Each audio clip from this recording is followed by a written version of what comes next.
On parle avec notre invité Nicolas Arpagian. Bonjour, merci beaucoup d'être avec nous sur France 24. Un logiciel de sécurité à l'origine d'une panne aussi gigantesque, c'est inédit.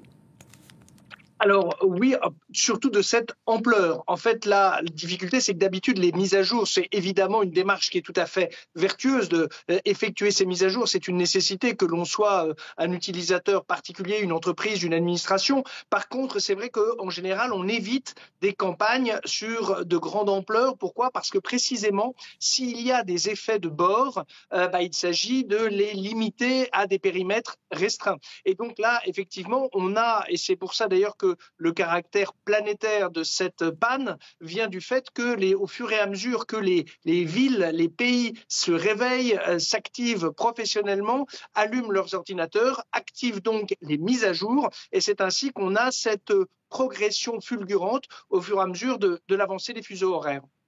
Le problème, on le sait, est donc identifié et en cours de correction selon le patron du groupe américain qui est à l'origine de cet antivirus qui a causé la panne. Combien de temps ça peut prendre selon vous ?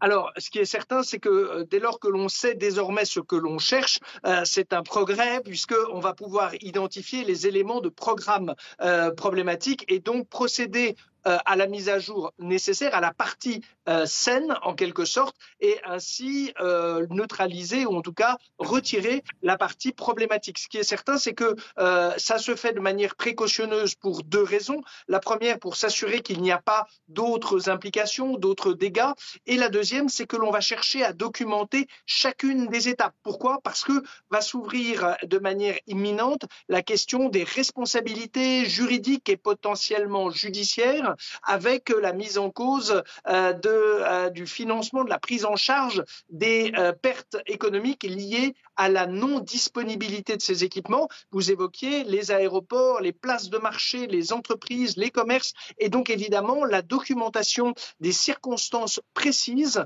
de l'infection, ou en tout cas du problème informatique, de manière ensuite à déterminer les responsabilités et les dispositifs d'indemnisation.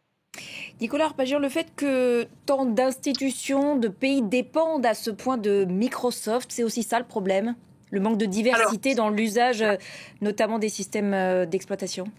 Alors, vous avez raison. Il s'avère que il y a quelques années en arrière, évidemment, on a déjà assisté à des problèmes liés à des mises à jour de programmes, de logiciels, simplement dès lors que l'on assiste à ce qu'on peut qualifier du centralisme technologique.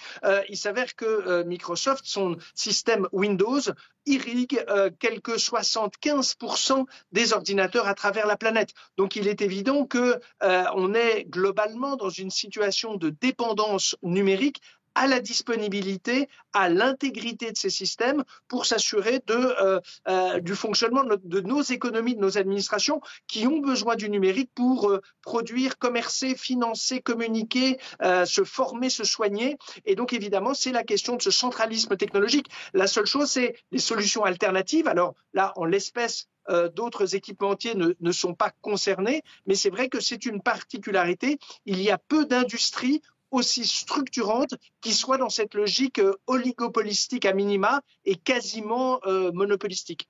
Merci beaucoup Nicolas Arpagian, vice-président du cabinet Headmind, d'avoir répondu aujourd'hui à nos questions sur France 24.